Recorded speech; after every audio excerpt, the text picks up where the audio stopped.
কলা গাছে ওঠা খেলাটি কিন্তু খুবই একটা মজার খেলা এবং এই খেলায় সবাই অংশগ্রহণ করতে চায় এবং খেলা পরিচালনা করে বা খেলা খেলে নিজের কাঙ্ক্ষিত ফলাফল কিন্তু অর্জন করতে চায় সবাই। এখানে যেমন খেলোয়াড় যেমন থাকে তেমন দর্শকের ভরপুর থাকে।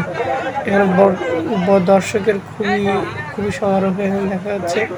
এদিকে কলা গাছে ওঠার প্রতিযোগিতাকে পেলার উঠলো এবং দেখলাম খুব সহজেই কিন্তু নেমে গেল, কারণ কলা গাছে এমন কিছু ব্যবহার করা হচ্ছে যেটা কলা গাছ যেমন পিচ্ছিল এবং সেই সাথে তার সঙ্গে পিচ্ছিল কিছু মেশানো হচ্ছে, তেল গ্রিস বিভিন্ন জিনিস মাখা হচ্ছে এবং সেই জন্য কেউ এইখানে উঠে থাকতে পারছে না এবং এখানে থাকা খুবই ডিফিকাল্ট।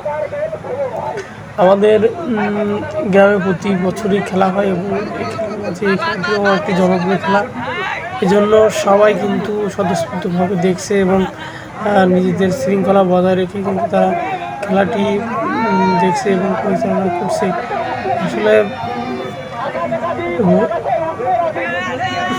আসলে খেলোয়াড় যখন খেলতে থাকে তখন কিন্তু তার মন মানসিকতা এমন থাকে যে তার বিজয়ী হওয়ার খুবই দরকার এবং বিজয়ী হতেই হবে, এটাই কিন্তু তার মনে একটা ধারণা থাকে এবং এখানে দেখছে প্লেয়ার তার পজিশনটা কোথায় এবং সে উঠবে এবং কিন্তু পারবে না, সাথে সাথে কিন্তু পড়ে গেল।